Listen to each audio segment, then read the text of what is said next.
Today we're going to be looking at the developments in Christology that happened in the 7th century particularly, and then move on into the later conflicts that arose after that.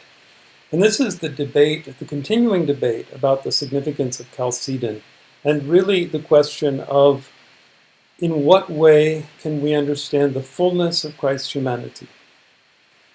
This debate centers around the question of whether there are two wills in Christ, and the main theologian involved in this we know by the name of Maximus the Confessor. The council that this concerns is the Third Council of Constantinople. So before we get into the specifics of the theology, let's look a bit at the history of what happened, along with the opposing position, what was eventually condemned as heresy. Now, first of all, you have to remember that the 7th century was a traumatic one for what is now the remains of the Roman Empire. When we speak of the Roman Empire in the 7th century, remember we mean that empire located in and around Constantinople, that at the beginning of the 7th century encompassed much of the Mediterranean and much of what the old Roman Empire, the classic Roman Empire, encompassed. We call it properly the Byzantine Empire today, but they call themselves the Romans. But the 7th century saw a drastic reduction of the territory of this empire. There was the invasion of Persia by Persia, beginning in 613, capturing Antioch, Damascus, Jerusalem, and the repelling of the Persians by Heraclius in 622, with the retaking of Jerusalem in 628. Then Avars and Slavs come down from the north and from the west to besiege Constantinople in 626. But by far the most lasting change, and thus in the end the most dramatic, was the rise of Islam. In 632, after the death of Muhammad, Arab forces began expanding. In 634, Damascus in Palestine falls to the Arabs. 635, Alexandria. 638, Jerusalem itself. And so what was an empire that stretched around the Mediterranean becomes rapidly constricted in the scope of a decade to being the northern half of the Mediterranean. This creates a crisis that is a political one, but a crisis given the way that religion and politics worked in the ancient world that is waged at the level of theology. Because remember, as we arrive at the 7th century, there still is no resolution to the Council of Chalcedon. The southern parts of the empire, Palestine, Egypt, reject the Chalcedonian definition. And even when this is restated at the Second Council of Constantinople, with condemnations of Nestorians thrown in for good measure, this is still not convincing. And what we call monophysitism or miaphysitism is still the central definition of Christ, embraced by the majority of people in these southern regions, which creates a political instability, which some scholars say contributes to the ease by which these lands are taken over, first by the Persians and then by the Arabs, because there was already an alienation from the empire at work there. And so when the imperial government, the emperor himself, and those who are working with him want to do everything they can to resolve this Christological crisis, we can see just how important this is. Because if the Christological crisis had been resolved, perhaps things would have gone a different way. We don't know, of course, but perhaps. So how did this latest version of the Christological resolution of Chalcedon play itself out? Well, in the midst of this, there's always the attempt, as we saw leading up to the Second Council of Constantinople, to bring the two sides together.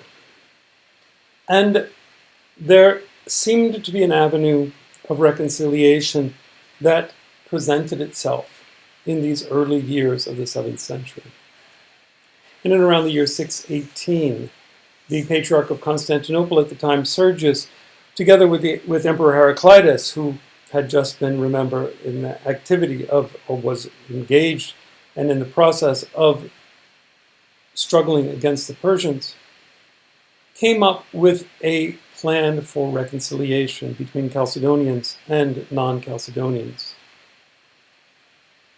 Sergius contacted several theologians of the southern parts of the empire, notably one Theodore of Pharan and George Asaras, to propose a particular way of looking at Jesus.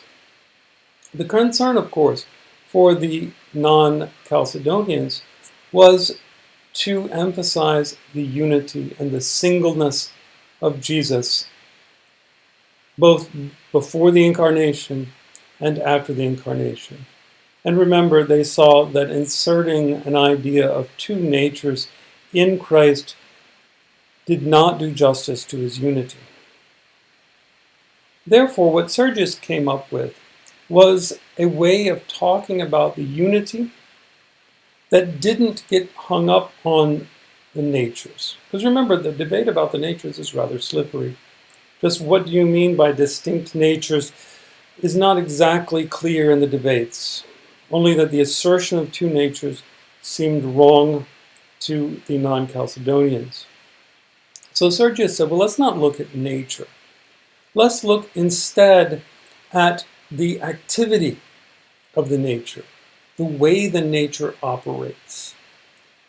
In other words, the Greek word here is energia, which we use the English word energy as a convenient way to speak of it. It doesn't mean energy like natural forces or electrical energy. It means the way in which a nature is put into practice. Not the acts themselves, but that which moves to the act. Sergius said, it seems evident that the activity of Jesus is one. Certainly, the external acts of Jesus are one. It's never that the humanity plays some portion of an act and the divinity plays another portion of the act. That may have been conceivable in some Nestorian ways of looking at things, but certainly not in either the Chalcedonian or the non-Chalcedonian. The single act, the single external act of Jesus must, Sergius said, spring from a single energy from within.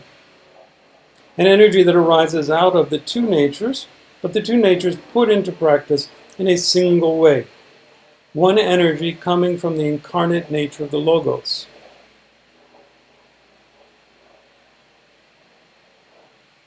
This could solve the problem, because one could still admit from a Chalcedonian perspective two natures, but those two natures would be so primordial that they would have really no practical operation in Jesus, because these natures would be activated, energized, in the single divine human energy, which is Jesus.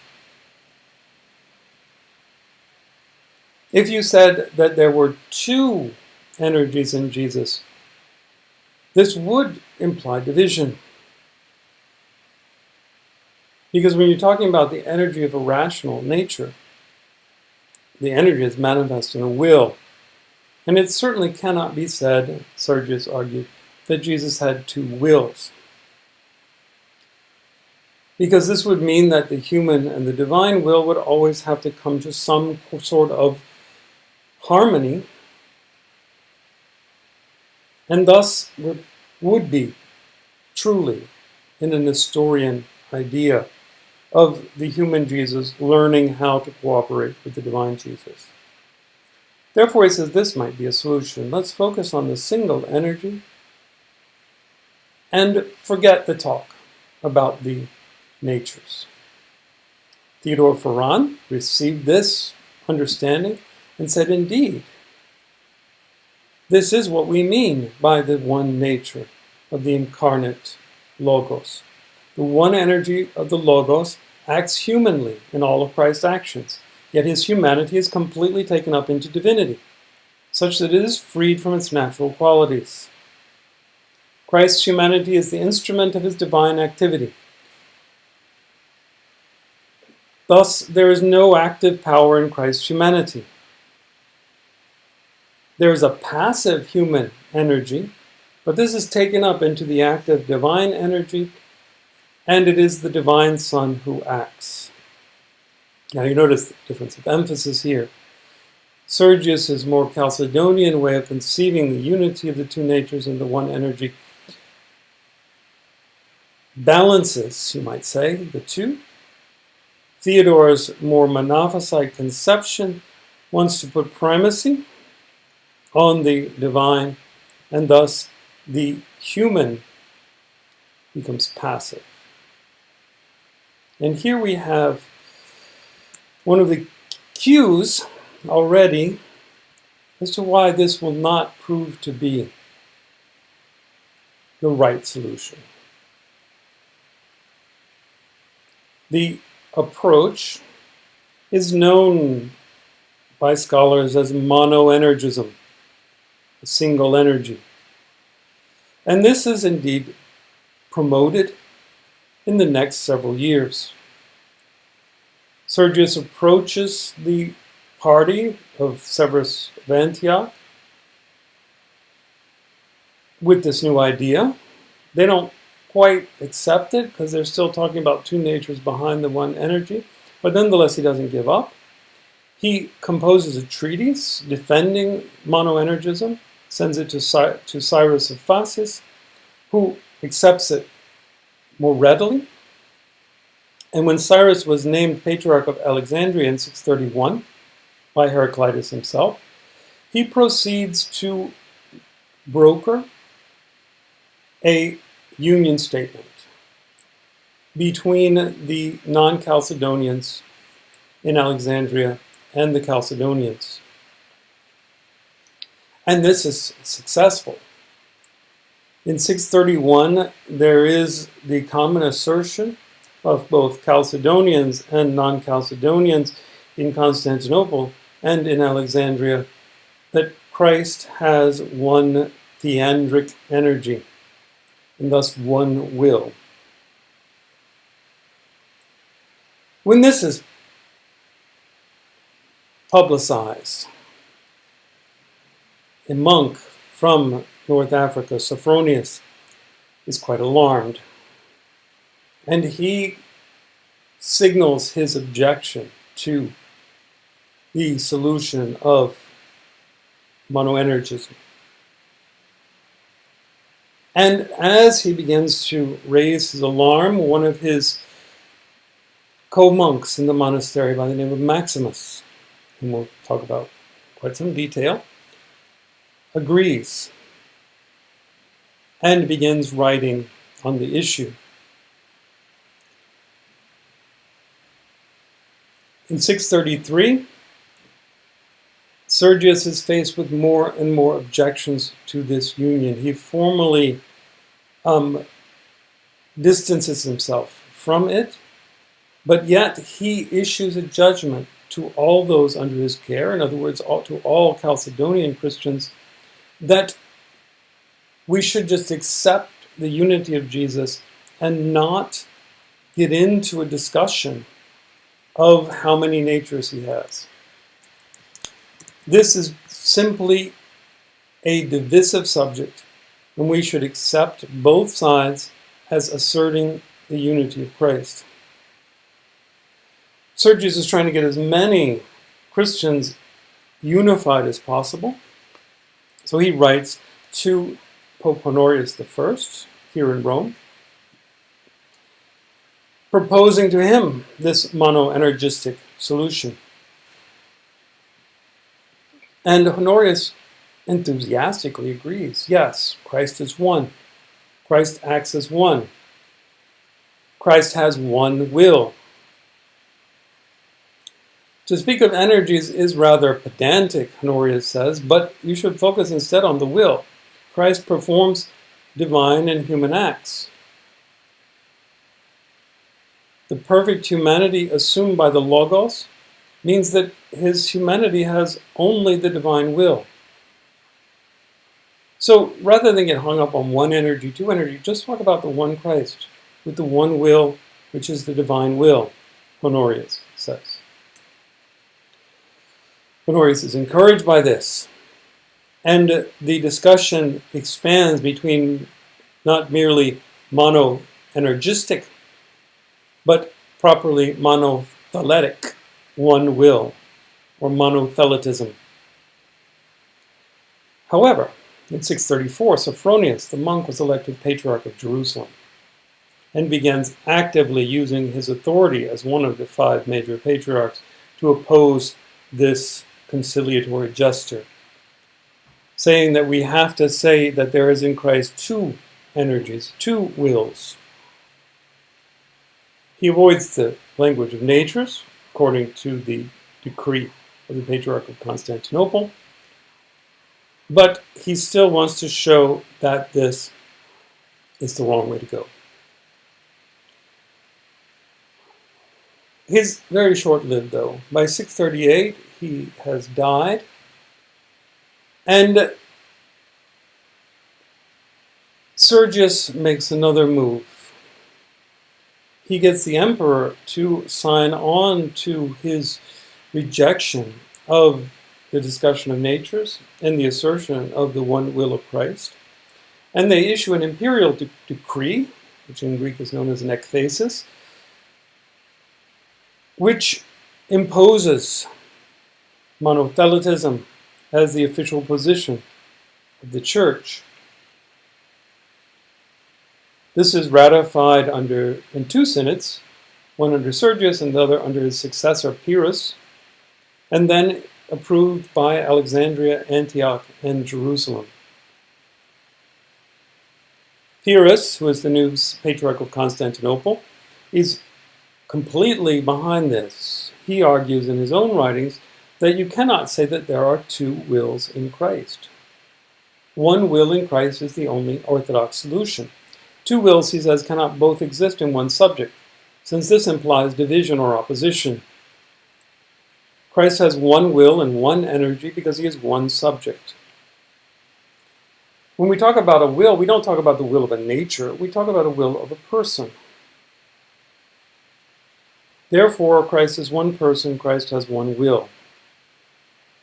And if you look at the natures, you have to say that his humanity is completely aligned to his divine will.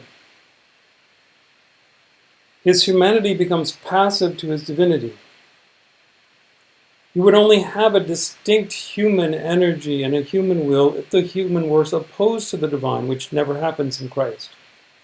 In Christ, there is always the divine that takes up the human, and the human remains completely passive. This is the way that we should proceed, Pyrrhus says.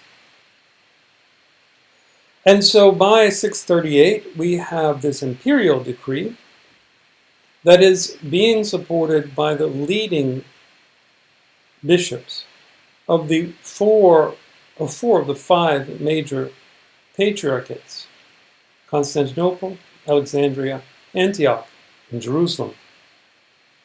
The one of the 5 that is missing, Rome. And here is where the trouble comes in. In 640, the ekthesis arrives in Rome, and it is not accepted. The one who is the current pope at the time, John IV, condemns it in 641. He then dies, but also Pyrrhus, Patriarch of Constantinople, dies in 641. And he is succeeded by Paul, who has the same monotheletistic view, arguing that Christ can be said to have only one will, because again, you would have an internal division in Christ if you had two wills. Thus, the humanity is taken up into the divine will.